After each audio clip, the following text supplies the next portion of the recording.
Hello everyone, George DeSantis here with a look at the market for the week ending Friday, February 21st, 2020. As is clearly obvious, my voice has not recovered yet, but I'm going to take a shot at it. And before we go any further, we'll take a look at the disclaimer. The disclaimer simply advises you that I'm not a professional investment advisor, so if you need professional investment advice, seek it from someone who is so qualified. I'm a psychologist. I do this for my own purposes and put it on a YouTube video so that others who care to can take a look. But it's by no means an attempt to give advice on any particular stock or ETF or in other investment instruments. We'll begin as usual by taking a look at the weekly chart of the S&P 500 to get an overall view of the general market. And the first thing I always do is take a look at the moving averages. This is a 4 exponential moving average in yellow, a 9 exponential moving average, a 30 weighted moving average in green. And these are the parabolic white dots here. And these are the Bollinger Bands, 3 standard deviations, 2 and 1 in magenta. So what we see here is that the 4 is above the 9, 9 above 30. So insofar as moving averages are concerned, we are still in the midst of an uptrend on the weekly chart of the S&P 500. And the next thing I'd like to consider is the fact that if you look at the relationship between these two bars here, we have what is called in candlestick technology, this is called an harami. It's a rami in the sense that the body of this candle here is totally engulfed by the body of this candle here, and that's bullish.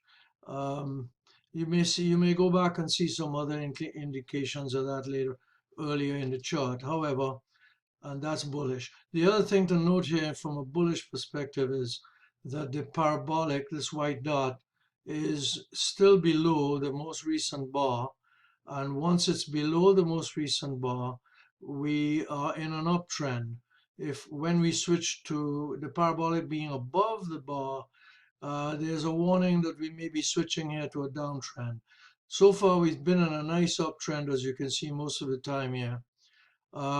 If we go to the other indicators here, MACD, what we see here is, and insofar as the histogram is concerned, MACD histogram is still above the zero line, and therefore it's in bullish territory. And if we look at Williams percentile, I use a 30 period, as you can see here. Williams percentile is still above the magenta line, which is a minus 50 line, and that is bullish. As long as it stays above 50%, that minus 50 magenta line, I feel confident that we are in an uptrend. Um, this formula here, written by Dr. Jerry Appel, I wrote the formula in here on TC 2000. It is simply a formula for the sum of three different periods of a rate of change. So that indicator is still above 4%, and as long as it's above 4%, we're in good shape in terms of being bullish. So all in all, we have a bullish chart on the weekly chart of the S&P 500. Okay, turning to the daily chart of the S&P 500, we can go back here and see that we had this harami, this bullish harami here, and that led to a nice move up. The 4 EMA crossed above the 9, 9 crossed above 30. Excuse me. Sorry about that. I had to do some coughing. So going back to the chart, we can see that the 4 EMA is simply riding the 9 right now as the market pulled back a bit last week because on Thursday and Friday you had these two red candles. But at this time, on Friday anyway, the market closed between the 9 and the 30. And insofar as the 9:30 approach to trading is concerned, the first close between the 9 and the 30 after a crossing of the 9 above the 30 here is usually a buy signal. So we will see if that materializes. It doesn't seem so right now, but we'll check that out. We'll see. This is usually a pretty good buy signal, and we'll see if Rick Monteith is correct about that. He's the guy I learned this from. We can take a look at some of the other indicators. Right now, you can see that MACD turned bearish on the daily chart. However, Williams percentile is still above the magenta line, so that's pretty bullish. The formula, the sum of the rate of change indicator, though, has crossed below 4%. So we do have some mixed signals here. And I failed to mention that the parabolic is now above the most recent bars, and especially the last one. That's what counts. So we do have a signal from this that we now have a downtrend on the daily chart. All right, I think that's enough for insofar as these charts are concerned here. Let me turn to something else. Before we leave TC2000, let me show you that chart on Tesla that those of you who get emails from me, I sent it to you a couple of times. We noted, first of all, that as Tesla declared earnings in October and beat the estimates in earnings, I think I could crunch it up and show you. Back here in October is when the market started to take off, as you can see. Tesla started to move up. And so again, they declared earnings later on, I think in January, and the market just shot up. The price just shot right up. So what I did was calculated a target from this ABCD triangle, and that target is 1059 currently anyway. Now, interesting to note that the projection from this high, the Fibonacci projection, comes in at 1057 or so, 1053 or so. So it's pretty close to that target from the triangle. So that's interesting. The other thing to note is that while we had this run up here, I was buying it at about I think I bought it at 433 somewhere way back here, and kept it until it ran all the way up here. And then when it hit the 3 standard deviation line, it was time to take some profits. So I was taking some profits in here. In fact, I sold the 660 shares I had for a big gain, a nice big gain. But now I bought back somewhere here. I bought it back again. I bought 100 shares. I bought another 100. As the market kept going up, I bought another 100. I'm now in position of 300 shares. I expect this thing to go further, and of course, I'm not taking into account any of the other extraneous variables such as the virus or anything like that. I'm just looking at the technicals here. But I'm looking at a target of 1053, somewhere around there, 1059, 1053. Enough on Tesla. Let's look at a few more charts from this time from Best Choice. On Best Choice, you see here the spider, SPY, which is, of course, the ETF of the S&P.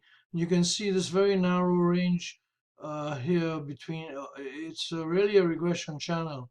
And you can see that the volatility has been pretty low. And it became overbought, and now it's approaching more of an oversold region because it's only at 27 now. And these lines are 90 and 10. So it's below the 50% line. And now it's getting into that area where the market may be ready to moving back up again like it did right here. Okay, so we're looking at that possibility now. Here's Apple, and you can see that very low volatility. I've had a nice run here with Apple because I own quite a few shares, and you can see it became overbought and met some resistance right here.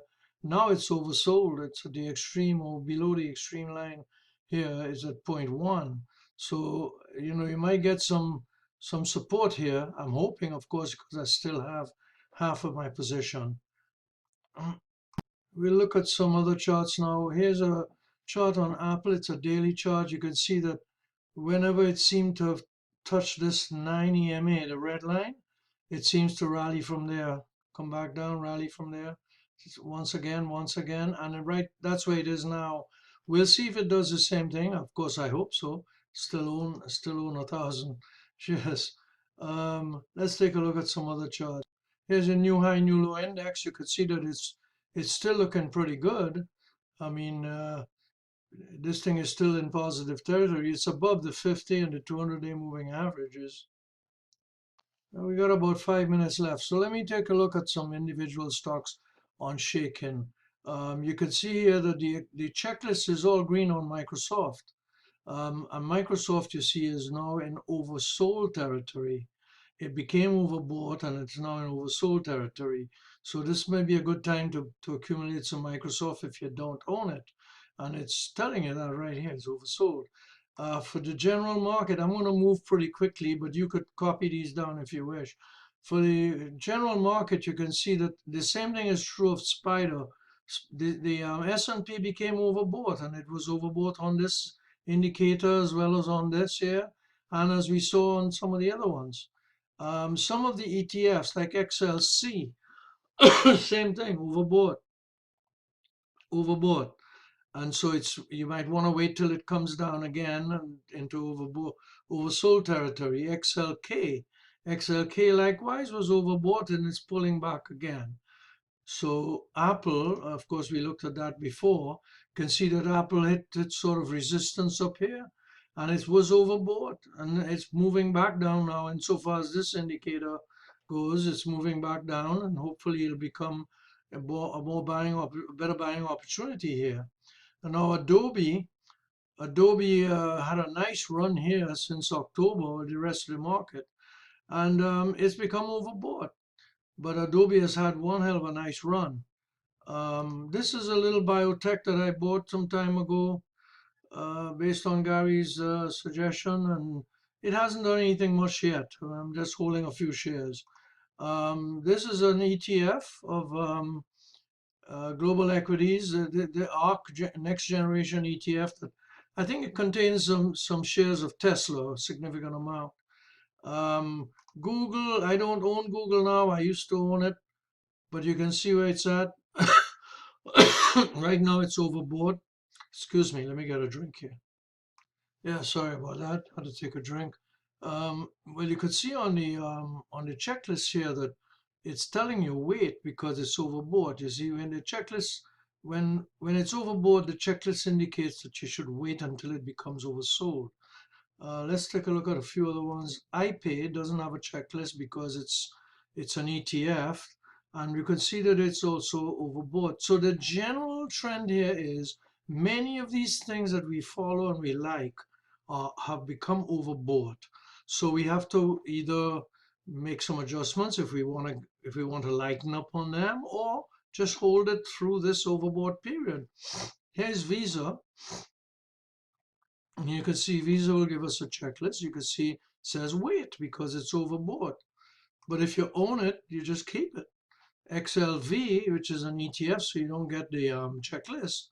And you can see again, it's overbought. So the trend is, the theme is overbought.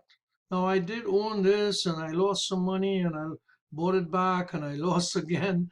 And I'm not going to buy it back right now. I want to see this thing start to show me some indication that it's serious about moving up. BMY, I used to own BMY, but right now you could see it became overbought. Let's put the checklist back on. You can see that it's now overbought, but I don't like this money flow, red money flow indication here. MasterCard, you'll see that it says wait because it's overbought. So if you have it, you hold it. If not, you wait to buy it. Nvidia, you can see it's saying wait because it's overbought. Okay. PayPal, I'm just going to run through a few more of these. PayPal, you could see same thing, wait. So what do we see? We see that the market was overbought generally, and many of these ETFs and stocks are overbought. So now we're taking a breather. Larry King is fond of saying that the market needs to breathe. Here's a stock. Here's Tesla. We could see what it says. It says neutral, and it was oversold. So it's now Tesla is now moving up, which I like because of course I still own some. Well, folks, that's about all the time we have. I got through it. Have a good weekend. I hope you did. It's now Sunday evening. Thank you for listening. Bye.